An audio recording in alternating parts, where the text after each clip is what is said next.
A'udzubillahi samil alim minasyaitonir rajim. Bismillahirrahmanirrahim. Allahumma sholli ala Muhammad wa ali Muhammad. Aqulu lakum ayyuhal ikhwah, assalamualaikum warahmatullahi wabarakatuh. Berjumpa kembali kita dalam acara Hikmah Ramadan, dan kita sudah memasuki malam ke-27 fi awakhir Ramadan, di akhir-akhir bulan suci Ramadan. Masyaallah ikhwah yang dirahmati Allah Subhanahu wa taala. Dalam akhir-akhir waktu bulan Ramadan ini, marilah kita bersama-sama mendorong diri kita untuk betul-betul memaksimalkan bagaimana kita menggali hakikat kesucian Ramadan, bagaimana kita bisa berpuasa mencapai tingkatan puasa khawas bil khawas, mencapai tingkatan puasa bukan sekedar menahan lahiriah kita, menahan makan dan minum dan segala membatalkan puasa secara fikih, tetapi bagaimana puasa kita akan menghantarkan kita menjadi hamba Allah Subhanahu wa taala yang diridhoi Allah Subhanahu wa taala, dan kita pun ridho terhadap Allah Subhanahu wa taala. Masyaallah ikhwah rahimakumullah, dalam suatu riwayat yang terkenal dan tidak asing lagi di telinga kita, ketika Rasulullah Shallallahu Alaihi Wasallam memenangkan sebuah peperangan pertama dalam Islam, yaitu Perang Badar. Setelah pulang dari Perang Badar tersebut, Rasulullah Shallallahu Alaihi Wasallam berpidato, berkhutbah di tengah-tengah kaum muslimin, di tengah-tengah sahabat beliau.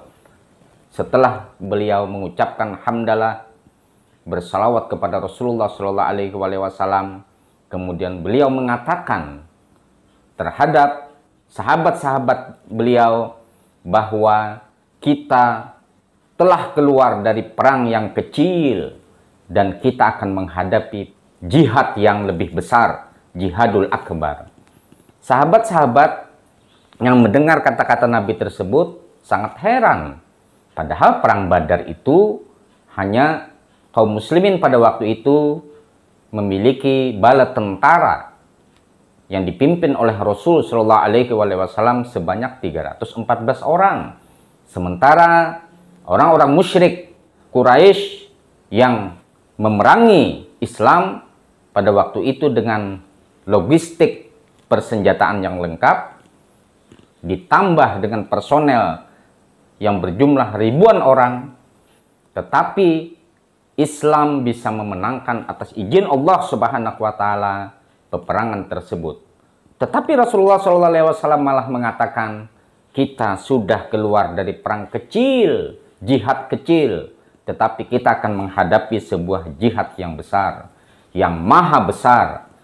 Kemudian sahabat-sahabat bertanya kepada Rasulullah, ya Rasulullah, apa yang dimaksud dengan jihad akbar itu? Jihad yang lebih besar daripada ini ya Rasulullah.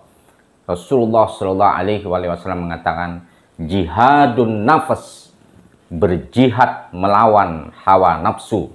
Masyaallah ikhwah yang dirahmati oleh Allah Subhanahu wa taala. Mengapa dikatakan bahwa berjihad melawan hawa nafsu itu, untuk memanajemen hawa nafsu kita ini adalah jihad yang sangat besar? Karena memang nafsu yang ada di dalam diri kita ini, syahwat yang ada dalam diri kita ini senantiasa meronta-ronta untuk mengendalikan diri kita agar berbuat maksiat kepada Allah Subhanahu wa taala.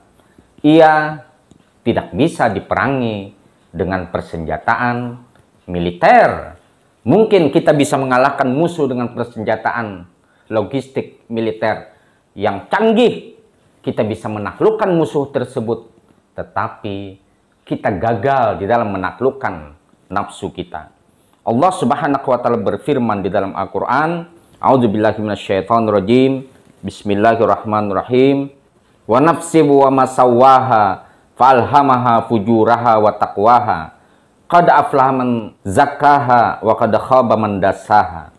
Demi jiwa dan penyempurnaan ciptaannya, maka Allah Subhanahu wa taala mengatakan bersumpah demi jiwa dan penyempurnaan ciptaannya, dan Allah Subhanahu wa Ta'ala sudah mengkaruniai pengetahuan terhadap manusia ini berupa fa'alhamaha fujuraha wa taqwaha, berupa pengetahuan tentang fujur dan takwa. Fujur adalah sebuah kejelekan, keburukan. Takwa adalah sebuah kebaikan.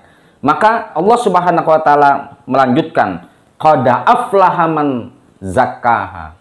Betapa beruntungnya orang-orang yang bisa membersihkan jiwanya, mensucikan jiwanya. Wa qad khaba man dassaha. Dan betapa ruginya orang-orang yang telah mengotori jiwanya. Jadi Allah sudah membekali pengetahuan terhadap manusia ini atas dua hal, keburukan dan kebaikan. Bagaimana barometer agar jiwa kita itu tentram, agar kita selalu untuk melakukan penyucian dalam diri kita itu? Hal-hal untuk membuktikan apakah yang kita lakukan itu dosa atau yang kita lakukan itu benar.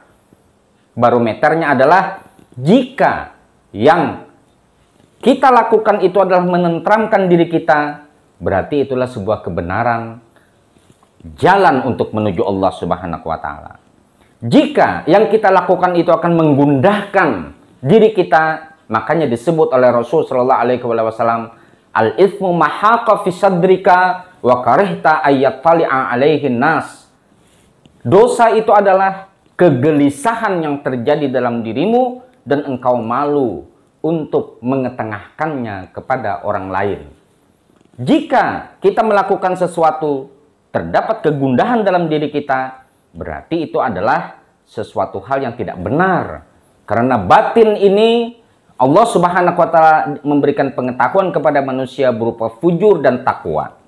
Jika kita berbuat sesuatu membuat hati kita gundah, berarti kita sedang berada di jalan yang tidak benar. Kalau kita melakukan sesuatu membuat diri kita tentram, berarti kita telah berada di jalan yang benar. Maka teruslah kita melakukan penyucian diri agar kita menemukan Allah Subhanahu wa Ta'ala. Itulah hasil dari tarbiyah madrasah Ruhiyah Ramadan. Itulah hasil dari sekolah kita di bulan Ramadan ini, sehingga 11 bulan berikutnya kita tinggal dari hasil penggodokan di bulan Ramadan itu bisa kita bawa dalam 11 bulan yang lebih lama untuk mengarungi samudra kehidupan ini. Yang jelas, jihad melawan hawa nafsu itu adalah jihad yang sangat besar. Dia mengalahkan dari jihad melawan puluhan ribu atau jutaan pasukan yang memiliki logistik persenjataan yang lengkap. Tetapi harus kita akui bahwa untuk menenangkan diri kita, untuk melawan segala rontaan nafsu kita yang selalu meronta-ronta untuk bermaksiat kepada Allah Subhanahu wa Ta'ala itu sangat sulit. Jalannya kita harus menemukan orang-orang yang bisa menjadi pembimbing kita. Ramadan adalah menghantarkan kepada kita untuk selalu kita membimbing diri kita dan selalu berteladan kepada Rasul Shallallahu Alaihi Wasallam dan Ahlul Bait beliau. Kemudian kita juga harus meminta bimbing terhadap orang-orang yang bisa menuntun kita di jalan Rasulullah, di jalan Ahlul Bait Rasulullah, di jalan Allah Subhanahu wa Ta'ala, sehingga kita bisa bertemu dengan Allah Subhanahu wa Ta'ala. Itulah tujuan dari sebuah kehambaan. Sampai berjumpa pada hikmah Ramadan yang akan datang. Khudil hikmata walau fiyadil mujrimin. Ambillah hikmah walaupun di tangan orang-orang yang jahat. Al-afu minkum. Assalamualaikum warahmatullahi wabarakatuh.